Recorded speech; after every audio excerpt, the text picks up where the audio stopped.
Hi, everybody. I'm Jean Weingartner. I'm the board president of xMinds, which is the organization hosting this presentation tonight by Zosia Zaks on the intersection of autism and gender diversity. For those of you who aren't familiar with xMinds, we're a volunteer-led nonprofit dedicated to improving education for autistic students here in Montgomery County. Before we start the presentation, I want to quickly mention a couple of housekeeping items. First, simultaneous interpretation in Spanish is available.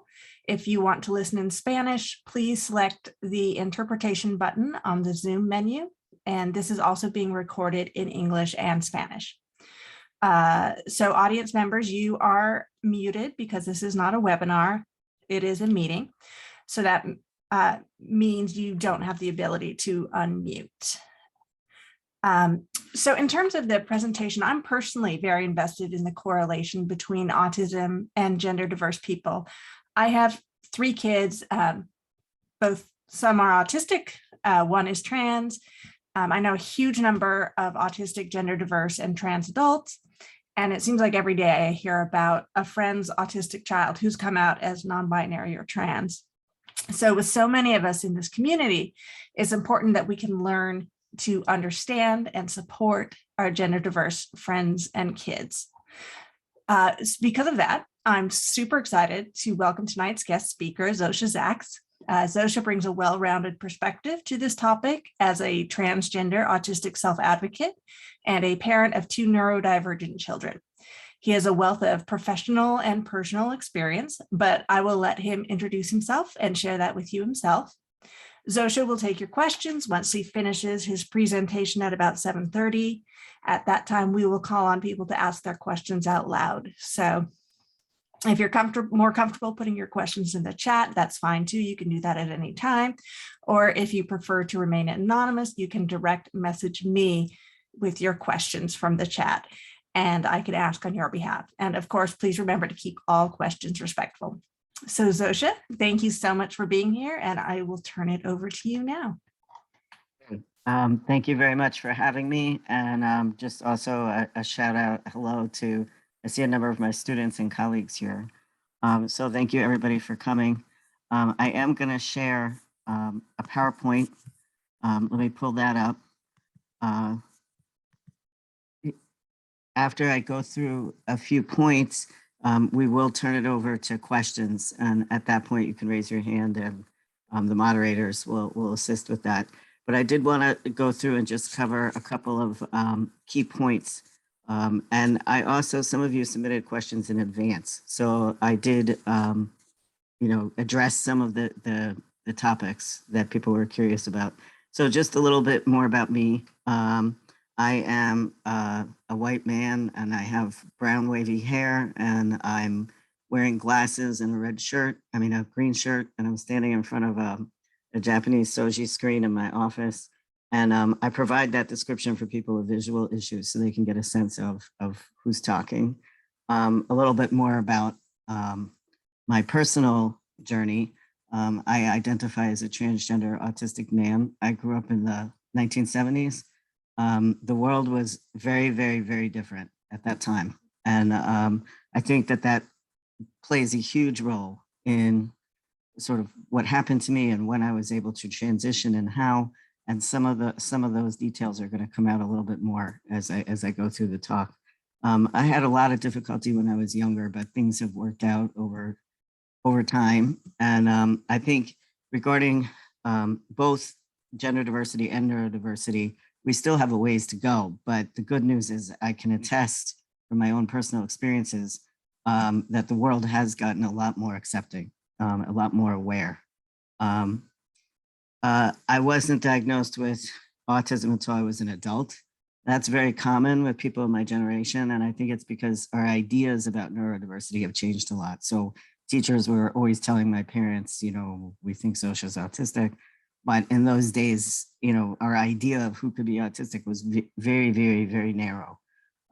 So I didn't get a lot of accommodations or support that I probably could have used. And that's one area where I think we are doing a lot better. I medically transitioned at the end of my 30s, early 40s. I put this little picture of me and my sister over here to the left. And in smaller groups where I'm doing kind of more of a discussion, I'll ask people who do they think is me and who do they think is my sister. And, most people, are not sure, and then maybe they do guess correctly, but I always put this up because there's my sister on the right side, and she's all, girl according to society. She's got her cute pigtails up. But if you notice, she's wearing a dinosaur t-shirt and she became a scientist. And there's me on the left where arguably I appear a little more masculine, but I wanted to be a dancer. And that was my dream. I wanted to be a ballet dancer. I wanted to dance like Baryshnikov. So I put that picture up here. I love it because it really speaks to how complicated gender is and gender identity. And we're going to talk a little bit more about that. So before I jump into the PowerPoint, a little content warning that I always like to do, which is that in this talk, I'm going to be using language about gender, sexuality, sex, terminology about bodies may come up.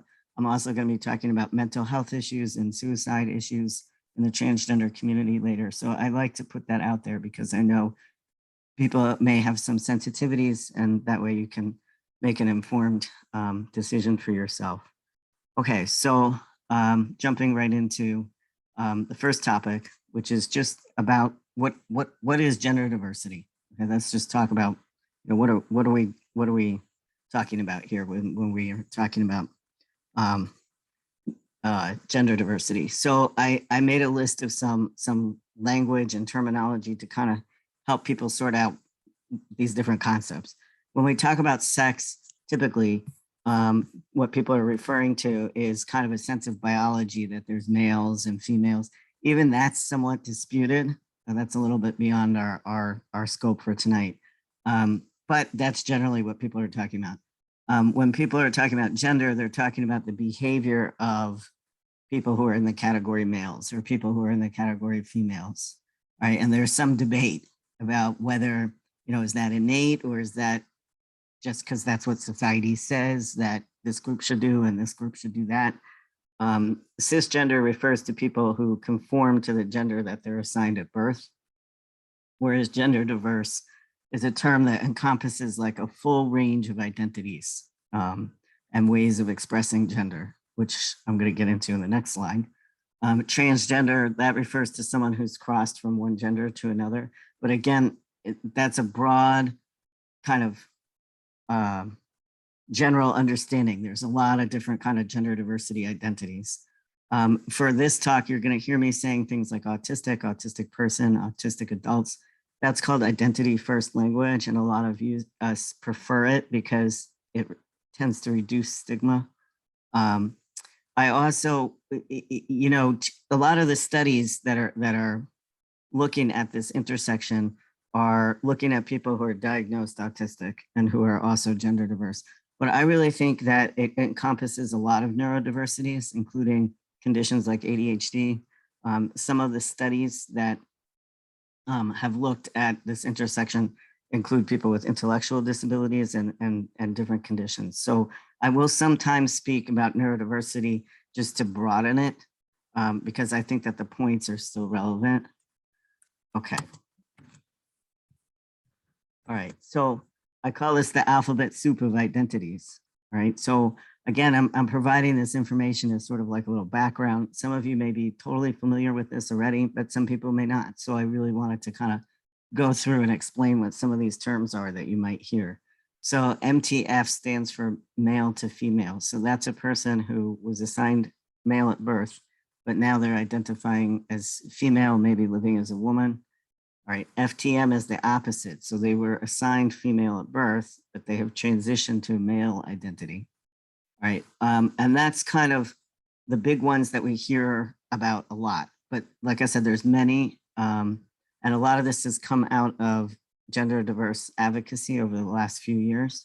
So for example, when I was growing up, we just used that term on the bottom, transsexual, right? That's what we called everybody, okay? But now we understand there's gradations and there's differences and different feelings and different identities. So sometimes you'll hear somebody say that they're transmasculine, right? So they identify as masculine, maybe male, but they may or may not be living as a man, and vice versa, trans femme. We have a person who identifies as female or feminine, but not necessarily a woman, right? We have the non-binary community, people who don't identify as male or female, okay? Gender fluid. There are some people who go back and forth, right? Sometimes they identify as a male, sometimes they identify as a female or non-binary. Gender queer, all right? That can mean a couple of different things. Often it means the person's gender diverse and also lesbian, gay, bisexual, queer. But it could also, gender queer might also just mean they're exploring or they have a mix of identities. And then the term transsexual, like I mentioned a minute ago, that was the old school term, and it kind of got a negative reputation because it used to be used very specifically for people who transition medically. And so some people felt left out, and that's why transgender became much more encompassing and embracing kind of term. But it's kind of come back too. You know, some people who do transition medically want to make that distinction. Okay, so this is not an exhaustive list. There are other identities. And if you have an identity that I didn't put here, it doesn't mean I'm excluding you. And if you want to use the chat and let us know if anybody out there in the audience, you know, has another identity that they would like to share with us, let us know what it is. And we can take a look at that. I'm going to give people a minute in case anybody wants to put anything in the chat.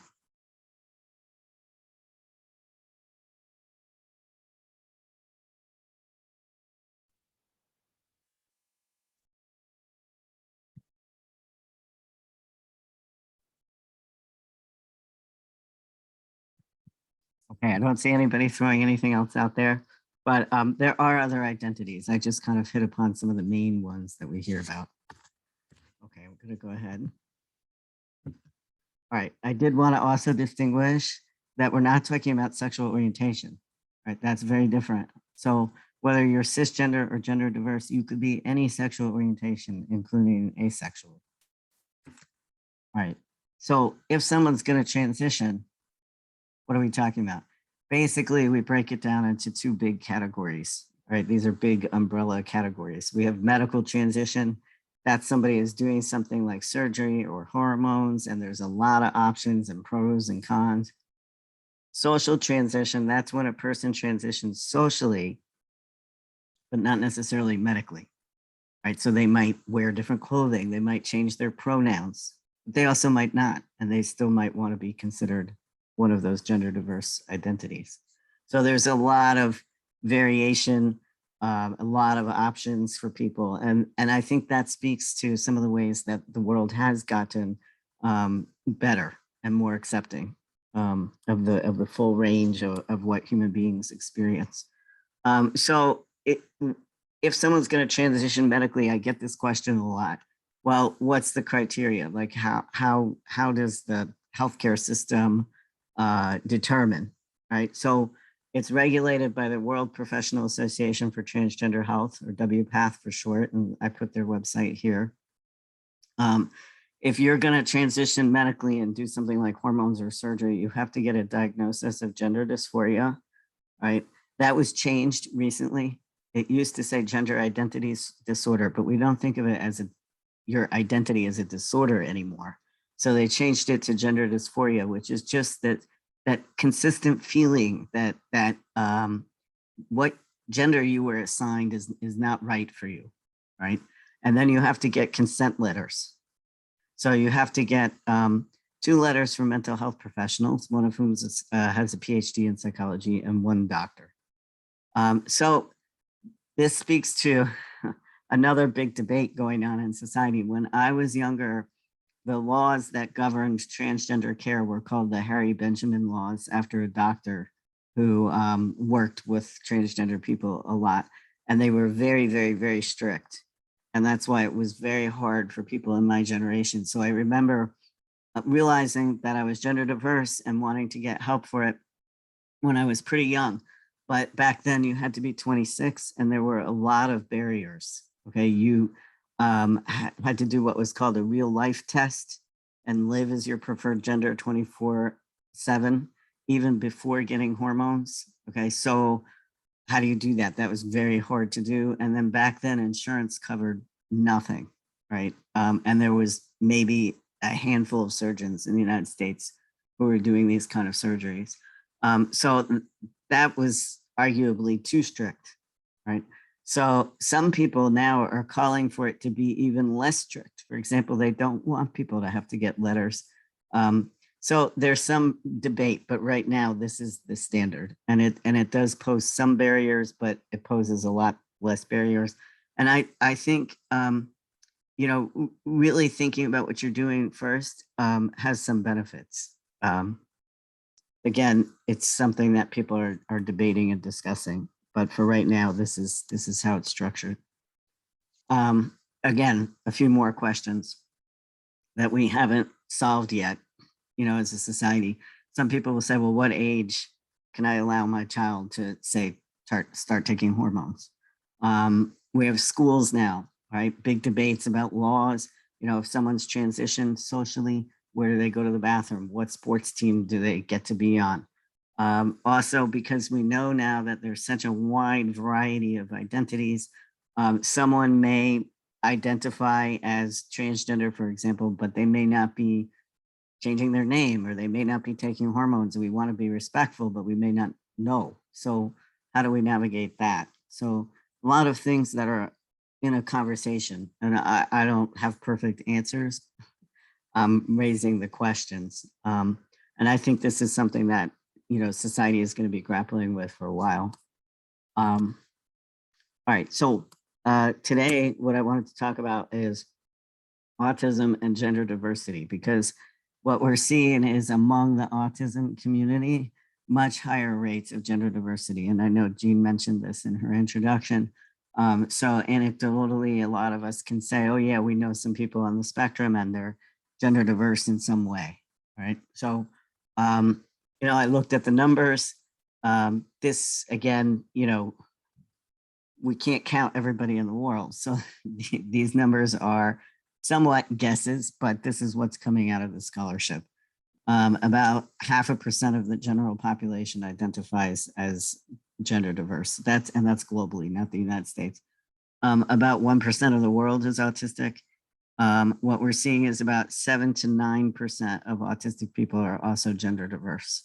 So that's a lot more than the general population. All right, so for those of you who wanted studies, I put in the studies here.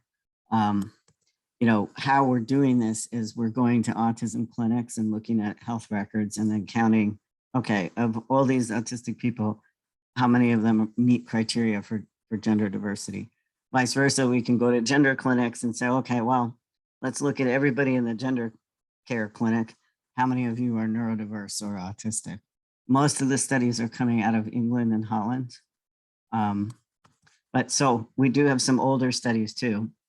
And I included them here if anyone wanted to sort of follow the trail of these studies that are trying to count statistically. I did also note that we have studies going back as far as the 1970s. So I put that there because I think sometimes we think that maybe this dropped out of the sky recently, but we have seen that individuals on the autism spectrum, as well as with other conditions, intellectual disability, back then it was called mental retardation, expressing the full range of alternative sexuality identities and gender non-conforming behavior. So, this is in the scholarship for decades. Okay, the big question in everybody's mind is why? Why among autistic people are there so many more? Not everybody certainly, but between 7 and 10% is a lot more than the general population.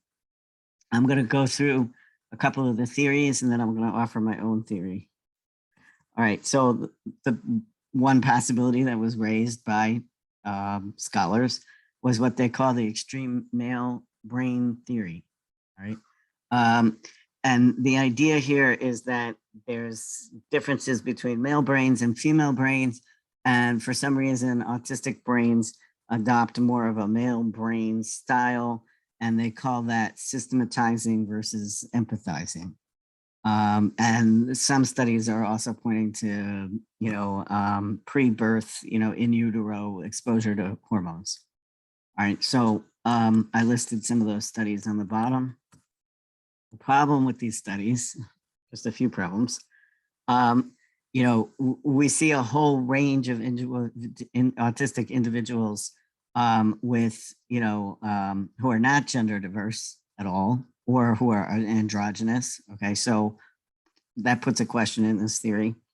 It's also like, if we're going to say, well, men are systematizing and women are empathizing, well, that's cultural. Our society is ascribing that. So most people really don't accept this male brain theory as a way of explaining why are there more gender diverse autistic people. So another possibility some people have thrown out is, well, maybe, in autism, a lot of people have special interests. Okay. So, and in the past, it was stigmatized as sort of a perseveration or an obsession.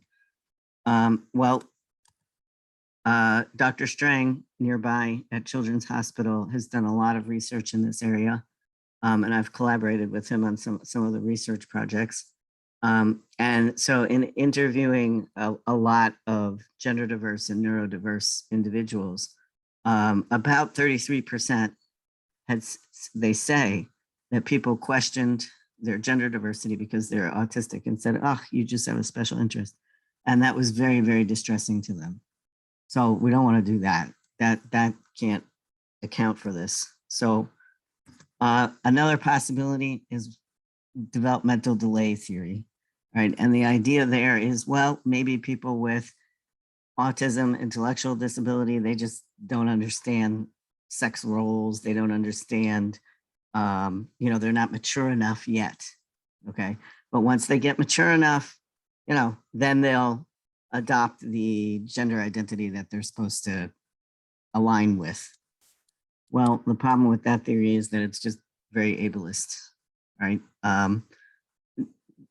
Children who are neurodiverse and have these other conditions, they do grow up, right? These are adults, okay? So we don't want to have an idea that they're just little kids in grown-up bodies and don't understand sex and don't understand gender. And if they just understood, then they wouldn't have a gender diversity. That doesn't work. So my theory, I'm calling it accidental freedom theory. This is just my theory. I think that autism frees people to a degree. Of course, it's somewhat context dependent, but if conditions are right, it can free you from some of society's expectations. So if you don't know what society is concerned about, or but you don't really care, you can kind of just be yourself. A lot of autistic people are just gonna be themselves no matter what. So I think that might free us, and therefore you're seeing this wider range of identities. I often wonder, and this is a topic for further exploration at another time, but I'll just put it out there.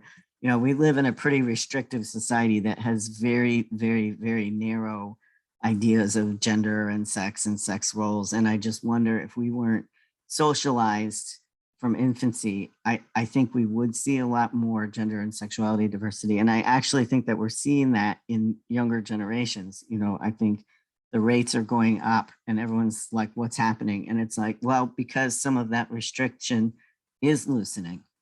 And so I think you're going to see people trying to be themselves. And I think humans are just very diverse naturally.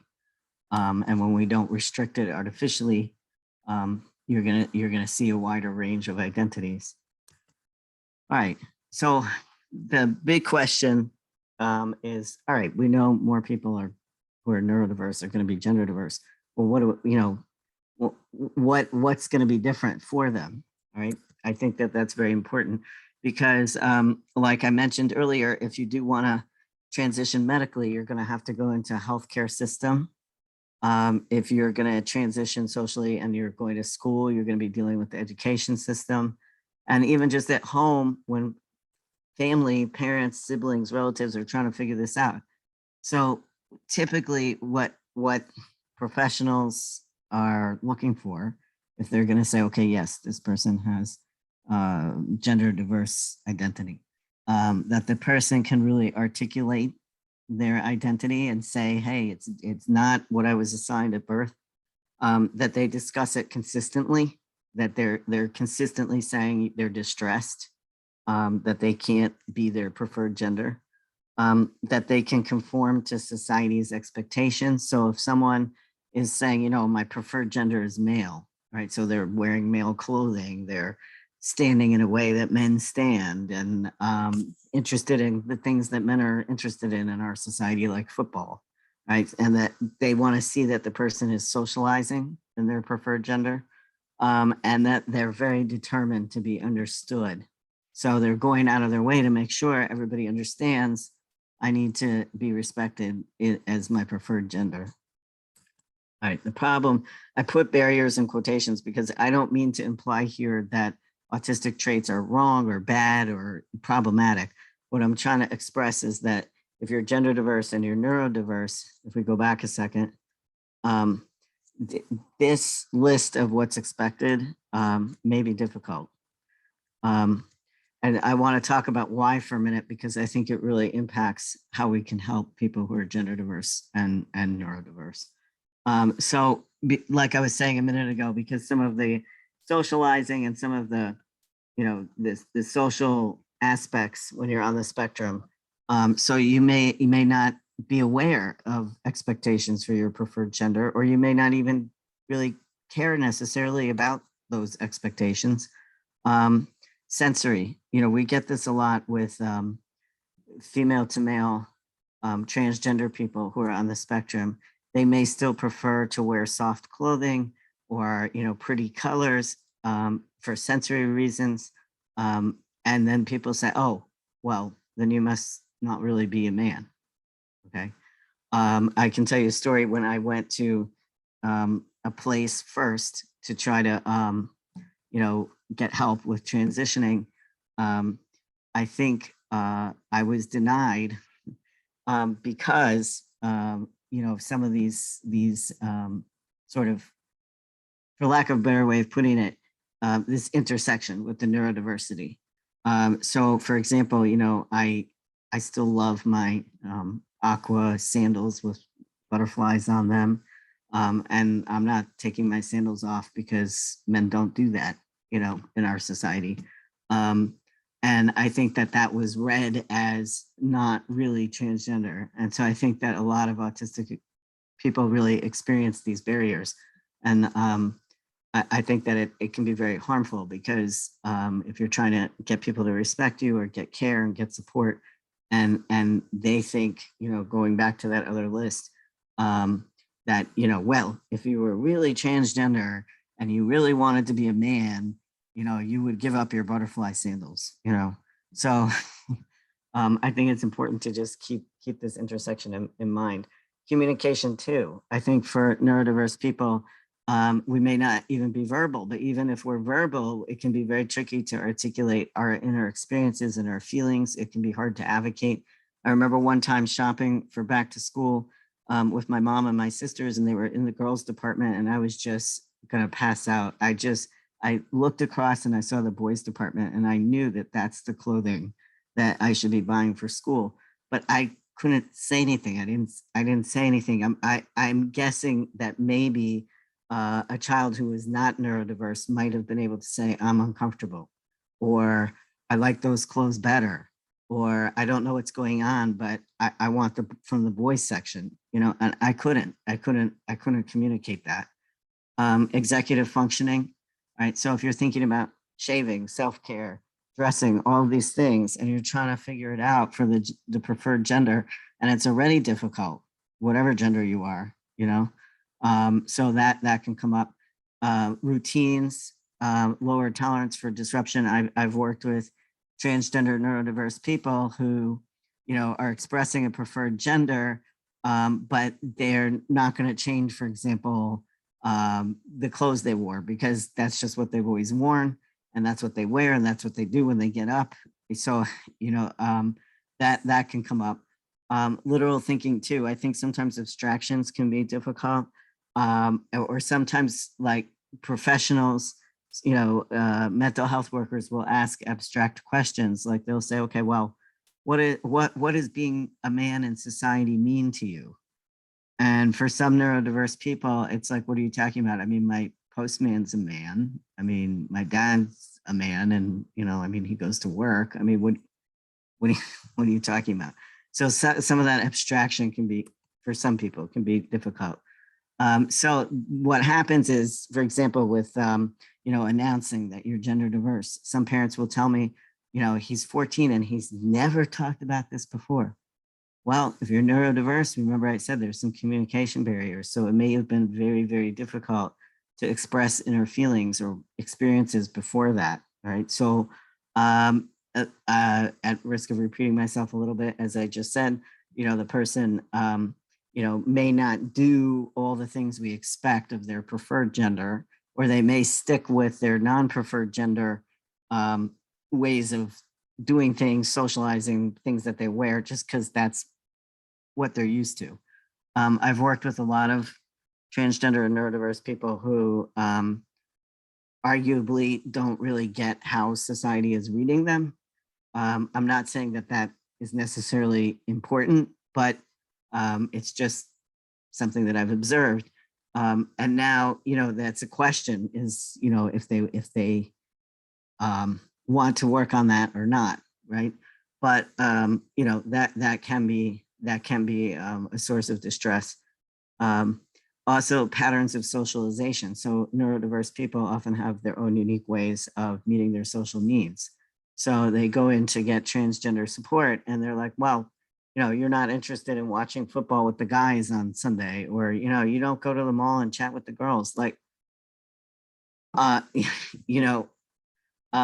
has nothing to do with my transgenderness. It's just, as an autistic person, I socialize and have relationships in different ways, and that's not going to change.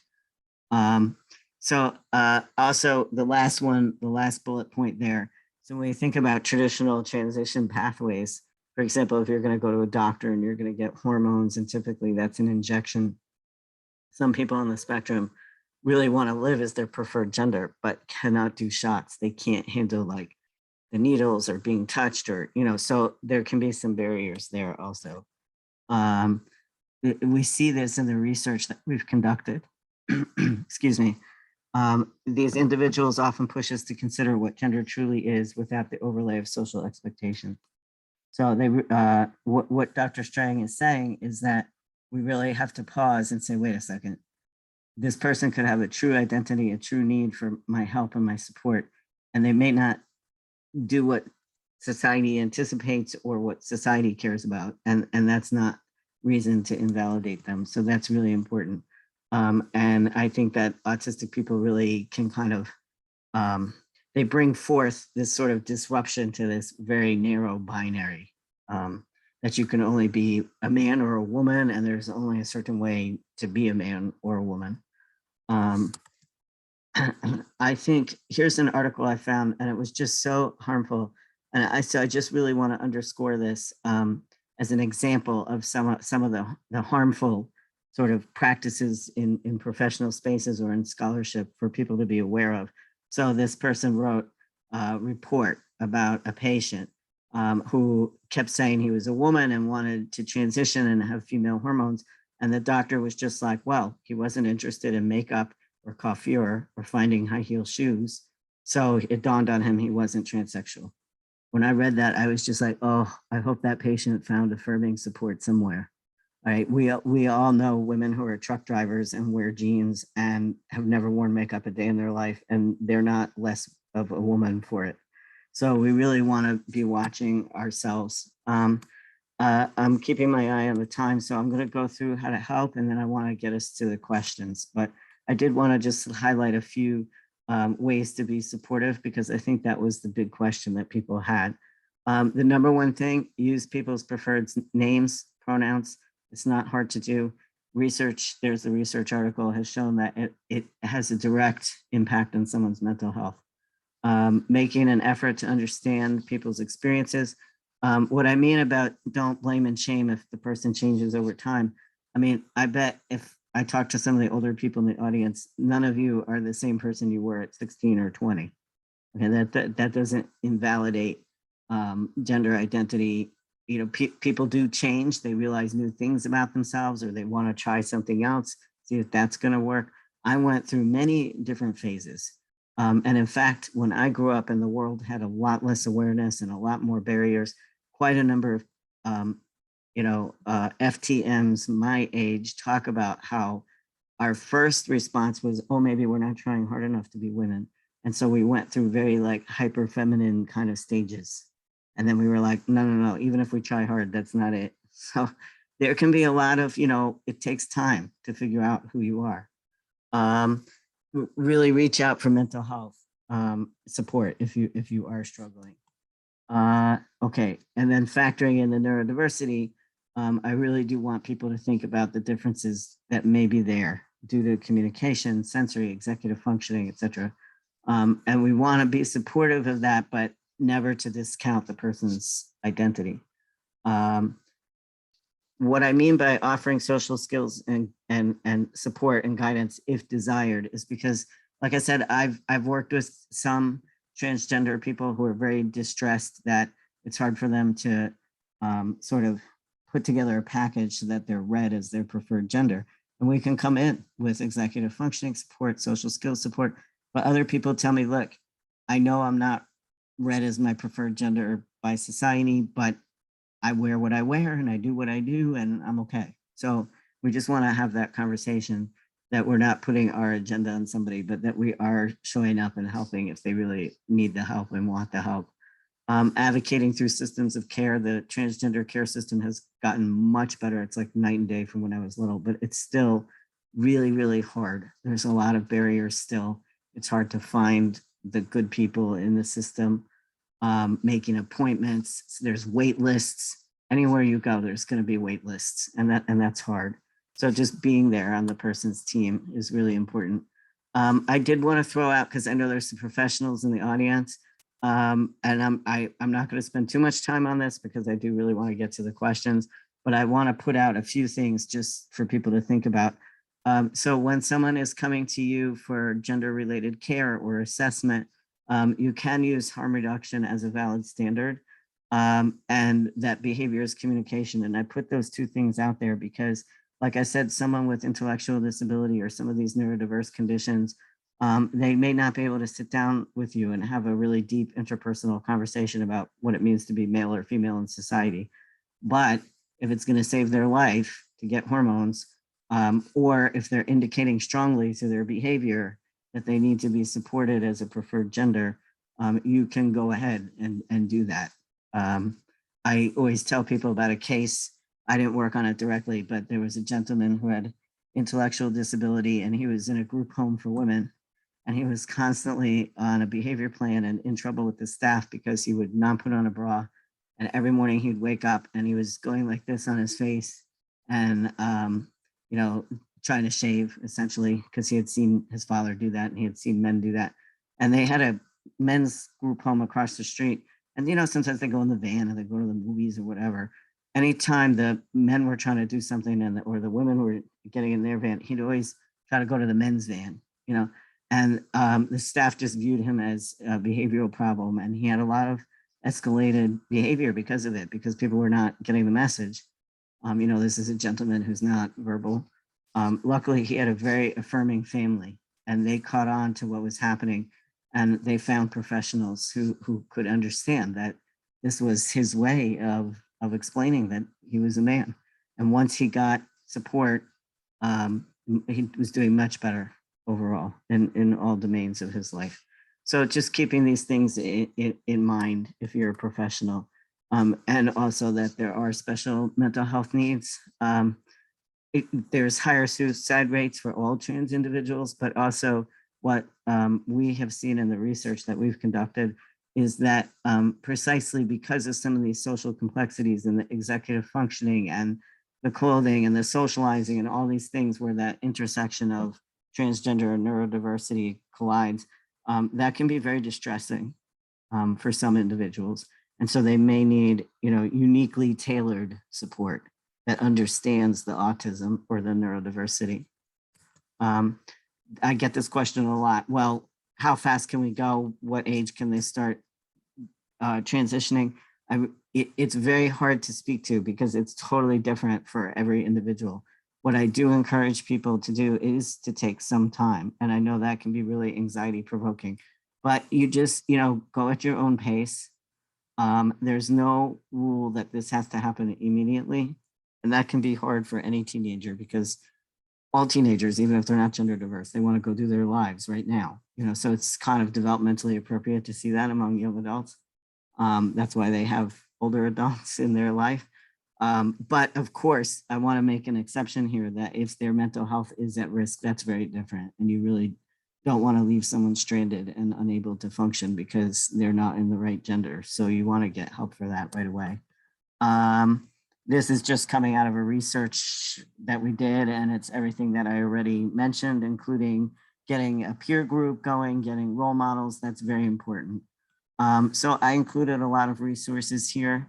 There's some local resources here. I put Chase Brexton, even though it's Baltimore Metro, because they do have some locations that might be close enough to you. And Dr. Elise Pine there is very good at working with children who are younger. So she's a great local resource. I mentioned the research Dr. Strang and I and other colleagues have done. He's got groups at Children's National, and he's a great resource if someone is having more significant mental health support needs. Whitman Walker, I'm not that familiar with, but they're in DC Metro. I put some national resources. I'm not going to read all of these verbatim, but whoops, I did want to highlight, some of you have asked, well, what do I do with my child at school? Again, it's very hard for me to speak to specific cases because I don't really know your family. I don't know the school district, but checking with PFLAG and the Transgender Legal Defense and Education Fund, they're going to know what the laws are. They're going to know what the policies are, and they're going to have that information that you need, as well as referrals if you do need a lawyer, support groups for other families who are going through it. So I would refer you to them. Social media resources. Some of you asked about dating, friendship. There is one good app, Lex, but it is for adults. People are surprised. Oh, you're advocating Facebook. I know I'm not totally a fan of Facebook, but there are some support groups on Facebook, and my surgery support Facebook group really saved my life. I'm still part of the group and helping other guys who are going through their surgeries now. So the Autistic Women and Non-Binary Network, great website with lots of blogs and information. And there's accounts of self-advocates on social media too that might be very helpful. Someone asked about role models, so I put up a few. Dr. Marcy Bowers, excellent transgender doctor, and she's doing a lot now with girls and women in Africa who had genital mutilation situations and helping them with reconstructive surgeries. So she's an excellent role model for everybody.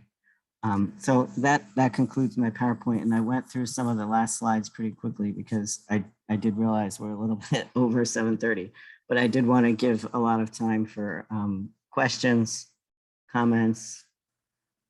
And so I think what the moderators have asked people to do is use your hand icon.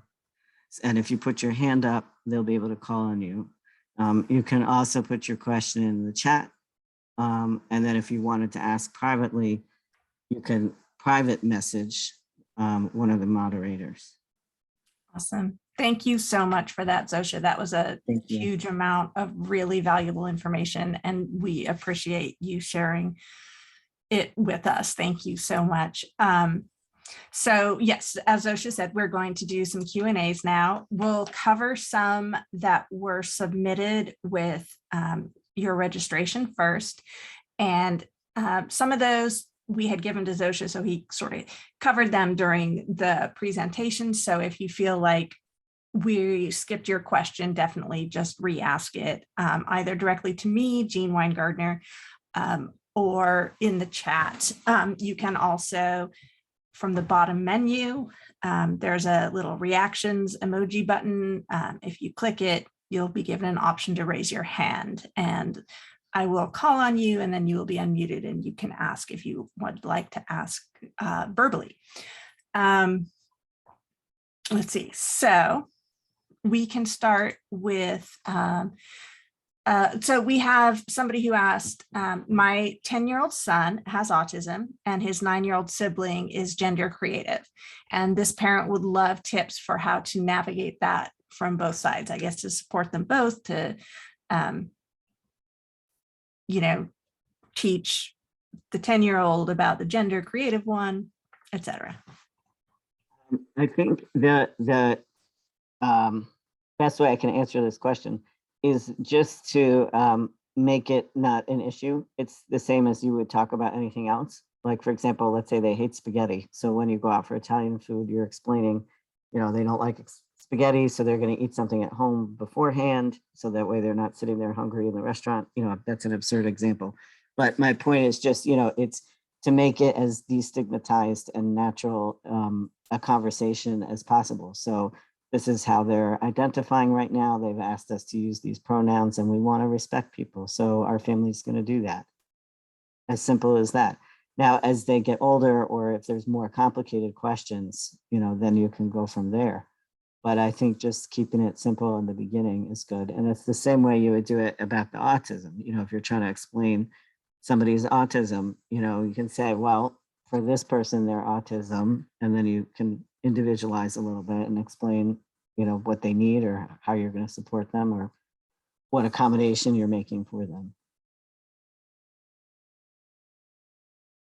Great, thank you so much. We had another question about how to promote gender diversity in the community. And I think that's sort of along those same lines as you had just said. Do you have anything else to add to that, or is it similar to what you just? Well, I would just add, of course, you can, as an ally, you can do things like ask, if you're not sure, you can say to somebody, what pronouns do you use? I want to be respectful. That sometimes people say, well, what do I do if I'm not sure? It's okay to ask. Be like, what name do you prefer? You can ask people. It's okay. And then just speaking out if you see transphobia or if you see transgender people not being included. That's another way that you can make a difference. Great, thank you. We have somebody who asked, how do you advise parents or guardians of children or adults with autism as to how to approach the subject of sexuality and gender issues, and how to approach other parents or guardians when there may be mutual interest between two individuals with autism? Yes, well, the second part I'm going to take first, that when you're talking about, let's say some people on the spectrum might be interested in being friends. I think you meant friendship. So if you're talking about friends, I think it's the same way we approach it with any child. It's okay to reach out to the other parent and say, hey, I think our kids would like to play with each other.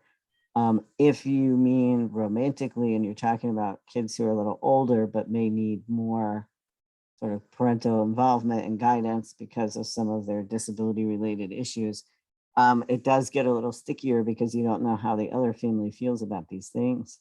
But I think it's fine to open up a conversation and just be like, hey, our two young people seem to enjoy each other's company, and I wanted to open up a conversation with you, to see what that looks like for you, and how the two families can best support these people to enjoy each other. I think it can be scary and awkward. I'm not denying that, but I think that's part of being an ally too, is just being willing to have those more difficult conversations.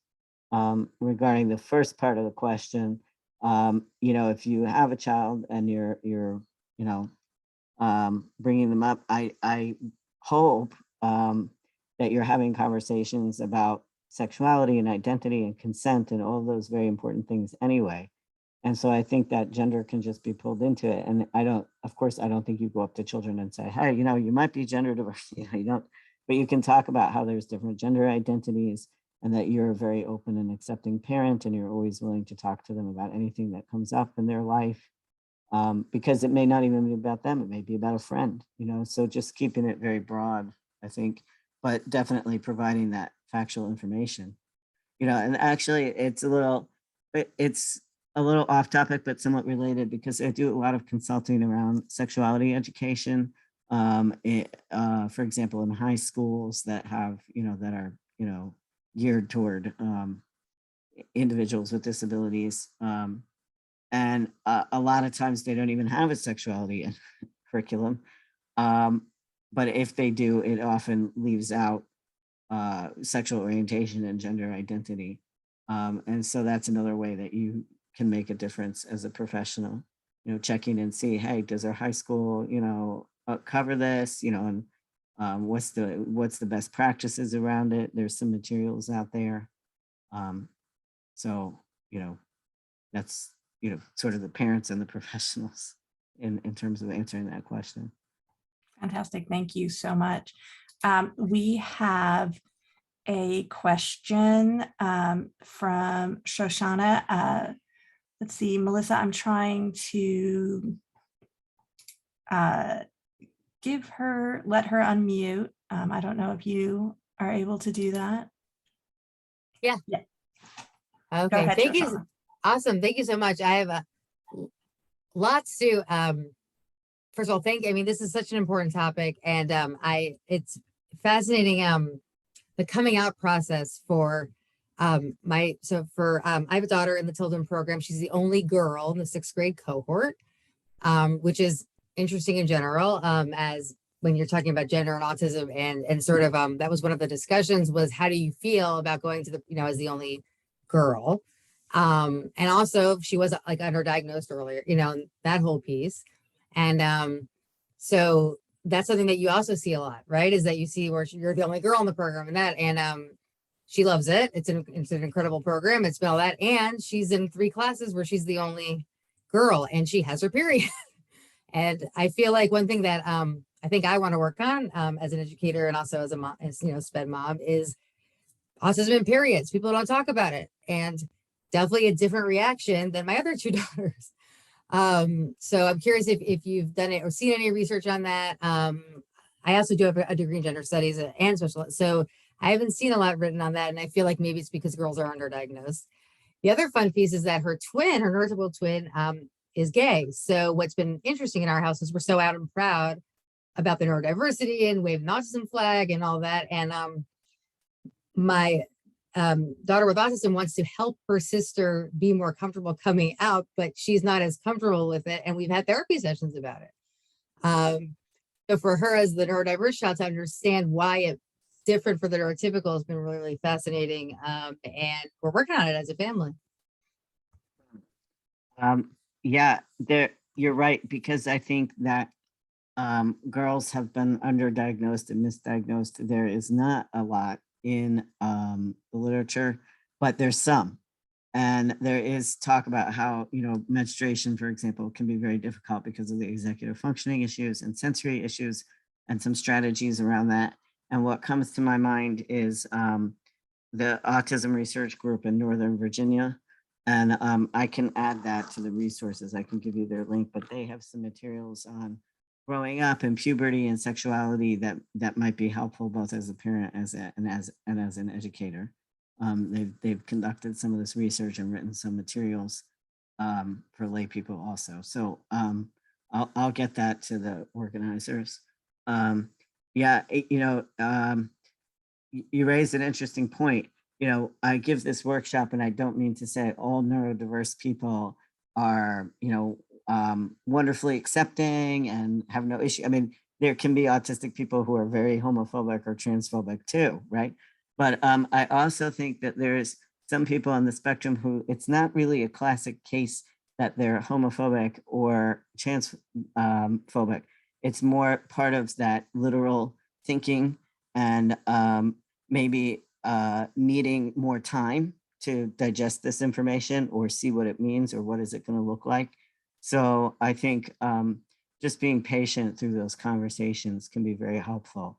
not to, like have a heart attack that maybe someone's like homophobic. They may really just have questions like, what is this? What do you mean? Like, why does this happen? Because they're trying to decode very socially laden stuff. Excellent. Thank you so much, Zosia. We have a question from a parent who says, I'd like to know any thoughts Zosia has about a teen who identifies clearly as agender. What should we as a family be considering? And is there some key research on this you would point us to? That's interesting. And that agender was not on my list. And if anyone here is agender and I misspeak, please like call me out. My best understanding is that people who are agender don't see their identity connected to a gender at all. It's not even non-binary, which means there is gender, but I'm not one. They just don't believe or map in their brain anything to do with gender. That's my understanding. I think again, it's just the same broad general suggestions for being helpful, listening to the person's experiences, what's going to work for them, how do they want to be referred to, what are their needs going to be at school or in relationships as they start having friends or even going on dates and that kind of thing. So I would just marshal all the general resources. And it's okay to say too, like, okay, I have this information, I'm being transgender or gender diverse, and it may not be entirely analogous to you as an agender person, but there still may be some really useful stuff. So let's look at it together. I think it's okay to have a little disclaimer, that, these identities may not fit you exactly, but there still could be some really good suggestions in here. Great, thank you. Mhm. Okay, so somebody asks, do you know if there's a difference in the percentage of autistic people who are trans women versus trans men? My daughter is male to female. She goes to a trans teen group and almost everyone there is female to male. Could just be this group, but I'm curious. The statistics, like I mentioned earlier, really are just starting to come out. They'll do this study and it'll show 30%, and then this study shows 2%, and then that study, so we're taking averages, right? And it's going to take some longitudinal data to really see where the numbers are falling when we get, just gender diversity broadly, but then B, if we want to get even more specific, like how many are MTF or FTM. I think there might be some social factors in that also. And again, I don't want to speak for every single MTF on the planet, but issues may be different. I know from some of my friends who are MTF that sometimes, not always, but sometimes they can have a little more difficulty sort of being in society because they can be sometimes they can be very easily spotted and stigmatized. Okay, so, some of them are much taller and, whether they're medically transitioning or not, they sometimes, not always, but sometimes there's a visibility issue. And so they may not always be out, or it may be harder for them to be out, or it may take longer for them to navigate this process. Again, this is not across the board, and it's not necessarily the reason why there's less MTF in your group. Probably the numbers are about even, and where we see differences, it's those social factors. Because unless something is like a sex-linked condition, you have 50-50 in nature. So when we don't see 50-50, we know it's society. That's why women on the autism spectrum have pushed back so hard against that 4-to-1, 4 males to 1 female ratio. But why that wouldn't work unless genetically autism is tied to the Y chromosome. So it's got to be about 50-50. And so if we're not seeing 50% women, it's because of our biases that go into the diagnostic process, It could be the way that women are raised. It could be any number of social factors. So that, is a very broad way of answering your question. There are MTFs on the autism spectrum out there. They do exist. They just may be harder to find for a whole bunch of different reasons. But that's where some of those Facebook groups might be helpful, because they have their groups where they are connecting to each other in virtual spaces. And then on virtual spaces, sometimes they'll meet each other geographically too. So that might be a good resource for your person. So to follow up on that, Zosia, we had a lot of people who were asking, how do we connect our child with other gender diverse, neurodiverse peers? And, you had given that list of, you can look here, you can look here, you can look here. And obviously they can speak to their endocrinologists, doctors, locals for like, if there are groups locally. But when you suggest looking on Facebook, and you were talking about the Facebook groups being so helpful, how can these young people search for such a group and find a safe one? You raised some very good questions there, right? So when I'm thinking of something like Facebook or an app like Lex, that's for adults, right? So we're assuming that you can vet the safety of it for yourself and go on there as an adult and use it as an adult. So in terms of children, that's a little trickier, right? And we are very concerned about safety online, right? So, this is a society question more than a gender diversity question, right? So I think that what I advise parents to do of children is, if you're meeting other parents, okay, then by that parent connection, there's safety in numbers, because all of you could have your children get together in a certain way, or you could look together and say, okay, hey, the 5 of us have kids in this situation.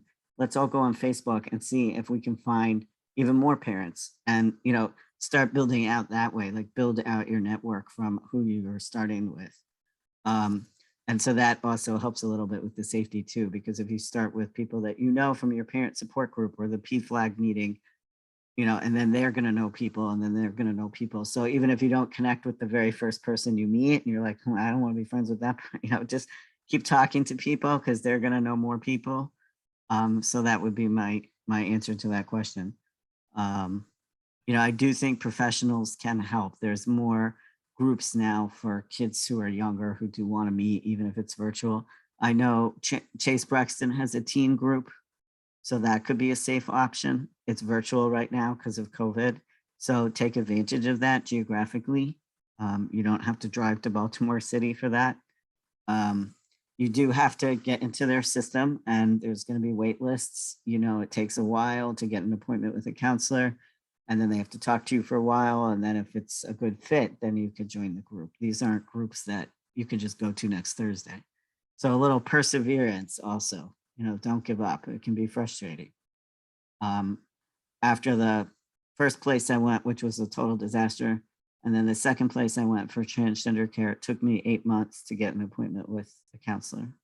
And then that counselor did the intake, but it took another 2 months to get my regular therapist. So lots of waiting, right? So Definitely. I think in transitioning, perseverance is the key word.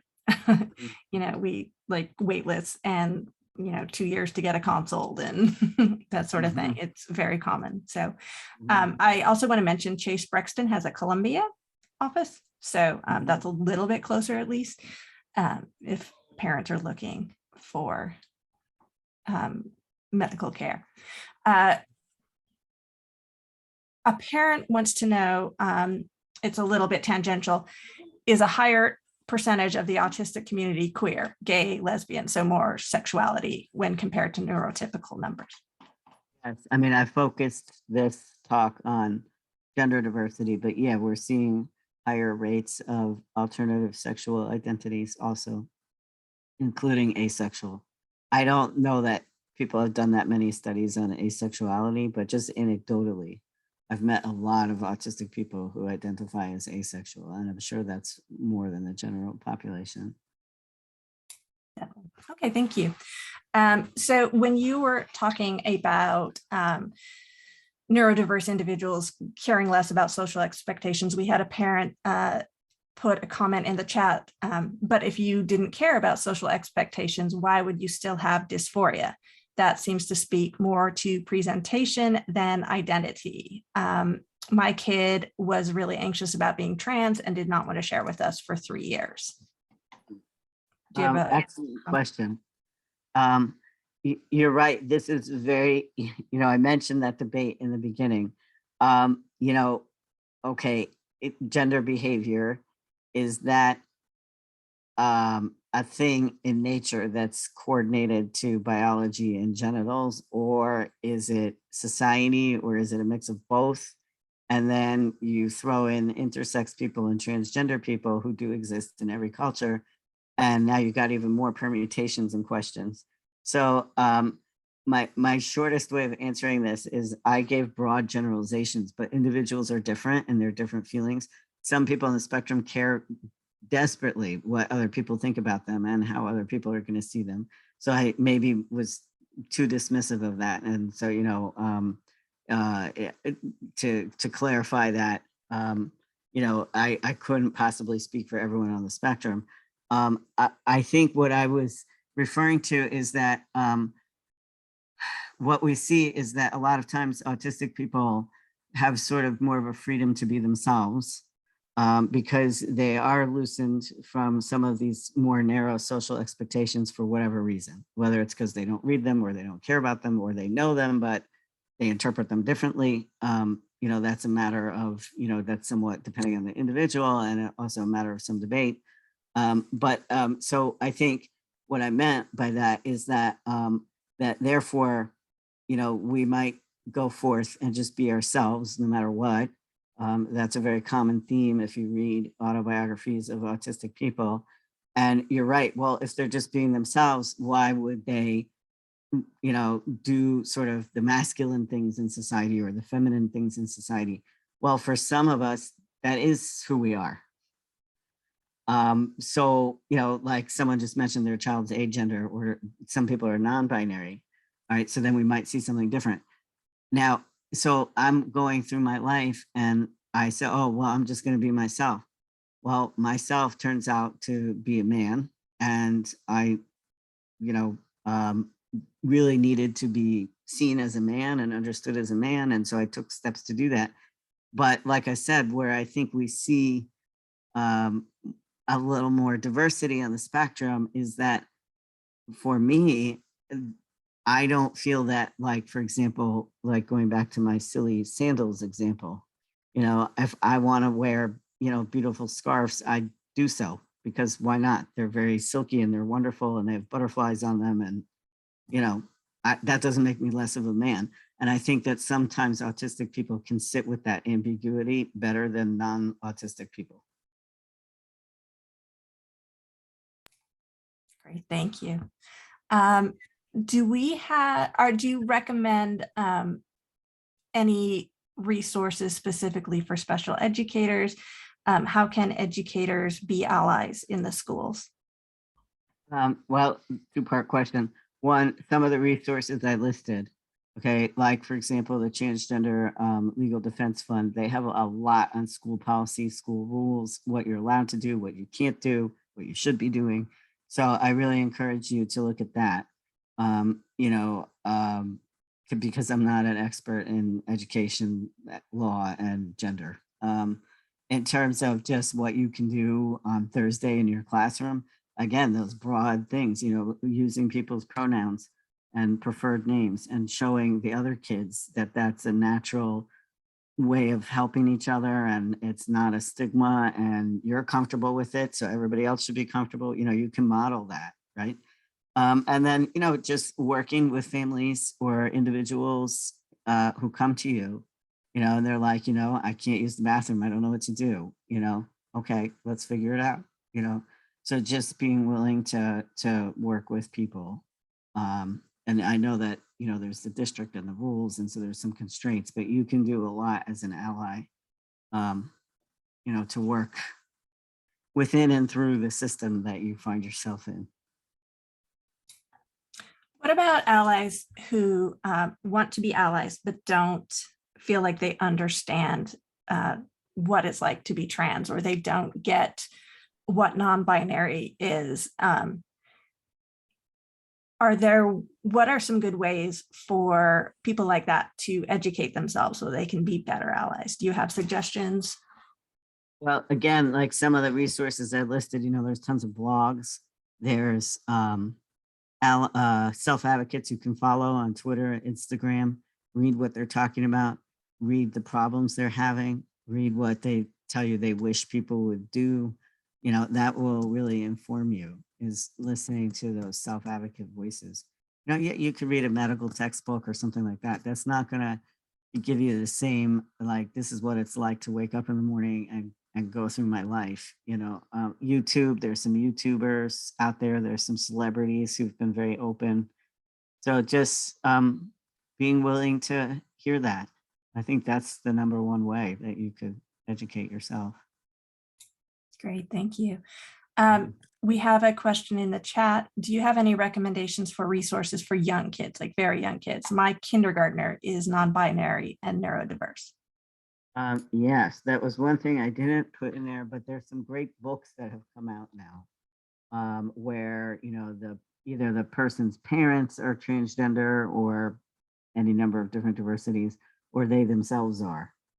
So I think looking at kids' literature is very helpful, because we know just in a broader way from other studies in psychology and whatnot, that when kids see themselves represented in literature, it helps their self-esteem and confidence. And it also gives them language to talk about their experiences. So I really recommend that, looking at some of that kids' literature.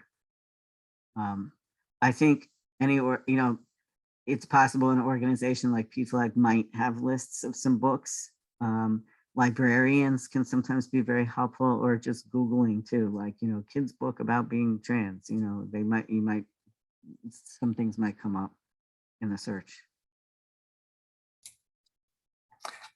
So you had answered and have answered several times how you can find like medical and other support in your area. But when you're looking for like a pediatrician or an adult primary care physician or a therapist, social group, what are some questions you can ask them to see if they're affirming and if they can help you? That's a great question. I think just being upfront, like when you're interviewing them, to see if you like them, have you worked with gender diverse children before, and what's your approach with that? When they hit puberty, what kind of questions do you ask them? That's a really good question. I can give an example. This happened with my children when we went to the pediatrician. We had a wonderful pediatrician throughout their childhood, excellent. But at around age 12, she went back to her specialty in infectious disease control. So they signed us a new one. And we go in the first time, they don't know us, we don't know them. And my kids now were at, puberty age. And she says, "Oh, do you like boys yet?" And I like hit the roof, but I didn't even have to. My kids are really great advocates, because they grew up with me. So one of them was just like, "Wait, you're assuming I'm straight?" So we left and we found another clinic that's really great.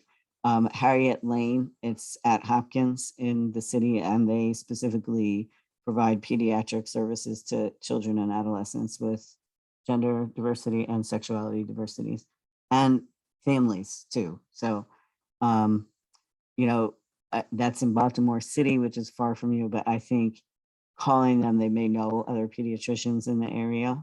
They may be able to make some referrals, but that's what I meant. Like, now, if I could go back, I would have said first, how do you talk to them about puberty? Because that's going to clue you in right away, whether they're going to use neutral language, whether they're going to be open-minded. So I think that would be an important question. That's great. And that is as you mentioned, doctors can recommend other doctors, therapists can recommend other therapists. Like when we first started looking for care for our daughter, everybody was full, but everybody had a suggestion for somebody else, so. Yeah. Well, and that's the Um, other thing too. Yeah. Talking to other parents. Yes, absolutely. Absolutely. And don't feel stuck with the person you get referred to, because you can choose and to make sure your child is healthy and happy and affirmed. Yes. So we have another question here. It's, you had covered this a little bit, but my child is trans and autistic and 15 years old. I still think they are too young to get hormonal treatment. I've told them that when they are 18, they can begin to explore what treatment they want. Is this the best solution for right now? I don't want my child to resent me. So maybe you could talk a little bit about some of like the medical things, hormones and blockers and age. It's a very hard question to answer because everyone is so individualistic. If your teenager is in a crisis and they're going to kill themselves because they cannot live in their preferred gender, then I wouldn't wait until 18, right? But I can't make that call. That's when you really have to have very, very attuned and experienced professionals on your team. And and we're very lucky that Dr. Strang is nearby. Because his groups and he himself are really incredible, and his team of psychologists and neuropsychologists, like they can really drill down and help with that. We don't want to leave someone in crisis. But on the other hand, like I said, I mean, it's sort of developmentally appropriate at that age to want to do everything right away. Because teenagers don't have the longitudinal perspective that adults have. And that's why they have adults in their lives to guide them and help them slow down and get that executive functioning going, right? We now know that the brain isn't really fully cooked until 25, I think it is. So I think helping them see that it is urgent and you're not dismissing that, but that you just want to work with them to grow up step by step. And let's get some more information. Let's meet some other people. Let's talk to role models. If they read the autobiographies of gender diverse individuals, I can't think of one where they were like, oh, I figured out everything one day and then I went for care the next day. The really honest, hardcore stories, they're going to tell you, like, we tried so many things and we did this and that didn't work, and then we tried this and then we thought we were a lesbian, but that didn't work, and then we went for care and it took 2 years to get a psychologist. It's an ongoing, and they'll see, okay, deep breath, my parents not being obnoxious, this is just how it goes. It's a journey, right? And the other thing too that I think is hard for teenagers to see is that it's not like you take hormones and then your life's perfect, right? We have, for example, these sex hormones. So if you want to live as a man, you can take testosterone, excuse me, or as a female, you can take estrogen. But there's some side effects that have to be considered. It can take a while to get the right dose. And you can go on those hormones and things can improve a lot, and you can still have some dysphoria that you have to deal with. They're not magical pills. And then you have to keep going, and you have to say, okay, well, what else is going to help me, have a good life and feel confident and do the things I want to do? And that can take years to figure out. I always tell people, I took years to decide on different surgeries that I had. I think there's pressure because we'll get stories like the perfect transgender girl who liked pink by the time she was 2 and never wanted to touch a truck. And she wore dresses and changed her name. And that looks great on Oprah. So everybody thinks that that's how it goes. But that's very rare, right? And I think having that dialogue with your kids and being like, hey, look, that looks good on TV, but that's not really how life goes for most gender diverse people. It's more complicated. They have questions. They need to try things. They need to figure out who they are. They need to meet other people. And that takes a little time. That was an amazing answer. Thank you so much for that. We are at 8:20 right now, and I don't see any raised hands or any other questions. I can give people a couple of minutes to see if we have any.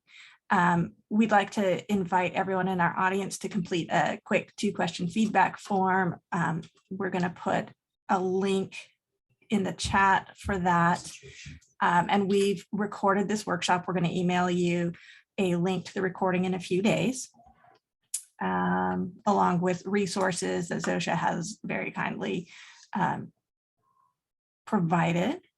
Let's see, and the PowerPoint as well, I believe. I still am not seeing any questions, so I just want to thank you deeply, Zosia. This was really informative and helpful, and I hope that it can help some other, kids or adults or allies out there. So thank you so much. Excellent. Thank you for having me. Absolutely. So everybody in the audience, thank you so much for joining us today. Thank you. Let's see, to xMinds, and enjoy the rest of your evening. Thank you again.